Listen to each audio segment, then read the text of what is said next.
Right, మీ అభిప్రాయం అర్థమైంది శేఖర్ రెడ్డి గారు మీ అభిప్రాయం అర్థమైంది. ఎస్, అక్షర్ సత్యం గారు చెప్పండి, కంక్లూడ్ చేయండి. అక్షర్ సత్యం గారు, ఏదైతే ఇప్పుడు వ్యవసాయం చేయడానికి ఉపయోగపడేటట్టు అన్ని పనిముట్లను ఏ రకంగా అయితే యూజ్ చేస్తామో, పవన్ కళ్యాణ్ గారు వచ్చినా ఎవరిని వచ్చినా కలుపుకుపోయి ఏరేస్తామంటున్నారు, కానీ ఆ యూజ్ అయిన వాళ్ళకి అవకాశం ఇస్తారంటారా టీడీపీ? అక్షర్ సత్యం గారు ఉన్నారా మీరు?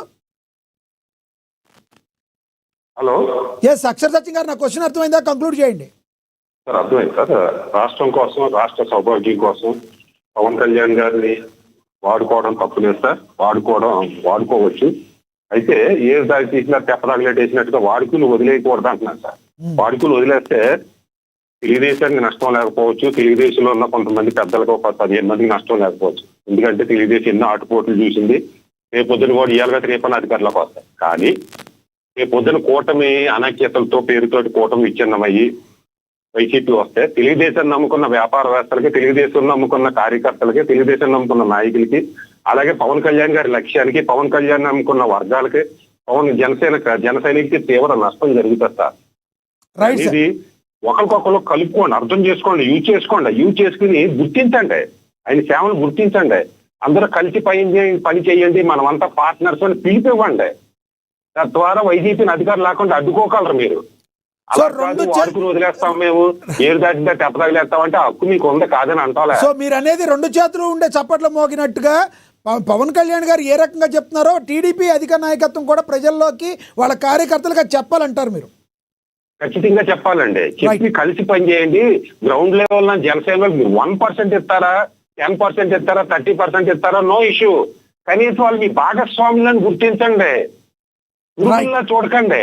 రైట్ సార్, మీ అభిప్రాయం వల్ల రేపు అయితే రేపు పరిస్థితి ఏంటి, తెలుగుదేశం నమ్ముకున్న, జనసేన నమ్ముకున్న వ్యక్తి యొక్క పరిస్థితి ఏంటన్నది గుర్తించండి.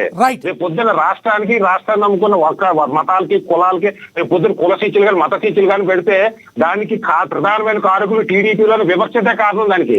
రైట్ సార్, వైసీపీ అంటే అధికారంలోకి వస్తే టీడీపీ కారణం దానికి. రైట్ సార్, టీడీపీ యొక్క వ్యవహార శైలే కారణం సార్ దానికి. రైట్ అని ప్రజలు భావిస్తున్నారు, నా మాట కాదు. రైట్, లక్ష్మీకాంత్ గారు చివరికి ఏం చెప్తారా?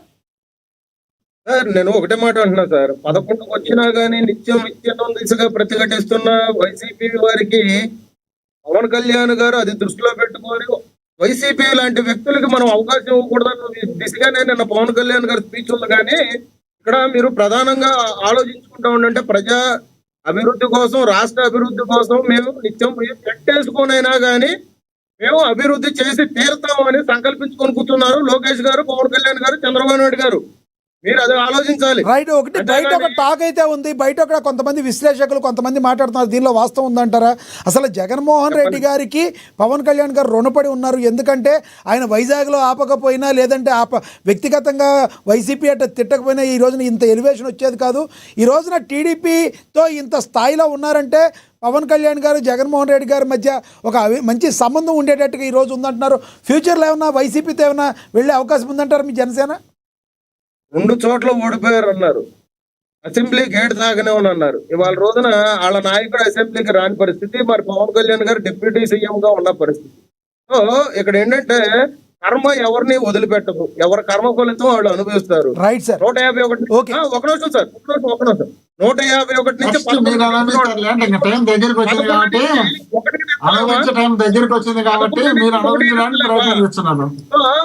వాళ్ళు తెలుసుకోవాలి. పార్టీ విధి విధానాల మీద పార్టీ రాజకీయ తత్వంగా వచ్చి మాట్లాడితే బాగుంటది. వ్యక్తిగతంగా వెళ్తే ఎంత దూరం మేము వెళ్తాం. రైట్ సార్, రైట్, మీ అభిప్రాయం అర్థమైంది.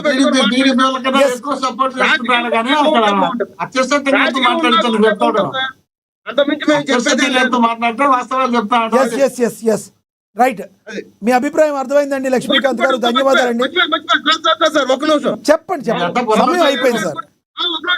పవన్ కళ్యాణ్ గారి గురించి మాట్లాడితే మా నాయకుడు ఎప్పుడు జగన్మోహన్ రెడ్డి సింగిల్ సీఎం అంటున్నారు కదా, ఆ మాట చాలా చిరాకు ఉంటుంది సార్. 2017లో నంద్యాల ఉప ఎన్నికలు జరుగుతున్నప్పుడు పొత్తు పంపించింది ఐపాక్ టైం ని, విజయసాయి రెడ్డి లాంటి వ్యక్తిని. రైట్ సార్, అది ఇంకో టాపిక్ మాట్లాడదాం. ఈ రోజు టైం అయిపోయింది, మీరు గుర్తు చేసినట్టు ధన్యవాదాలండి. సింగిల్ సీఎం పరిస్థితి రాదు, మమ్మల్ని అడుక్కున్నారు మీరు. కూటమిలో పట్టించుకోకుండా సింగల్ గా పోటీ చేస్తున్నాం. ఇప్పుడు కూడా మీరందరూ కలిసినప్పుడే గెలిచారు. మీరందరూ కలిసినప్పుడు గెలవాలనేదే మా మీకు కాంతి గారు మీకు అర్థం కాలేదు. జగన్మోహన్ రెడ్డి గారు వచ్చాకే వాళ్ళకి సింగిల్ యొక్క వాల్యూ తెలిసింది. రాజశేఖర్ రెడ్డి గారు ఉన్న టైంలో వాళ్ళకి సింగిల్ వాల్యూ తెలియదు. ఓకే ఓకే జగన్మోహన్ రెడ్డి గారు వచ్చాకే సింగిల్ వాల్యూ తెలిసింది వాళ్ళకి.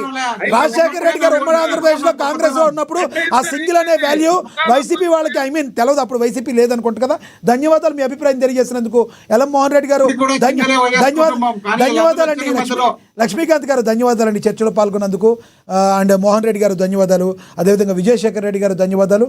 అదేవిధంగా అక్షర్ సత్యం గారు ధన్యవాదాలు. ఏది ఏమైనప్పటికీ కూడా అసెంబ్లీ సాక్షిగా పవన్ కళ్యాణ్ గారు చేసిన మాటలు ఏదైతే ఉందో, కూటమిలో ఉన్న అనైక్యత కారణంగా, అనైక్యత ఉంటే అప్పుడు బలపడుతుంది జగన్మోహన్ రెడ్డి గారు, వైసీపీ పార్టీ జగన్మోహన్ రెడ్డి గారు. అది లేకుండా చూసుకోవాల్సిన బాధ్యత కూటమి పైన ఉంది అని చెప్పి ఆయన బయటికి చెప్పడాన్ని, ఇప్పటికీ కూడా కూటమిలోని జనసేన నేతను కలుపుకుపోవట్లేదని ఎమ్మెల్యేగా ఉన్న బొలిశెట్టి శ్రీనివాస్ గారు లాంటి వాడు తాడేపల్లిగూడెం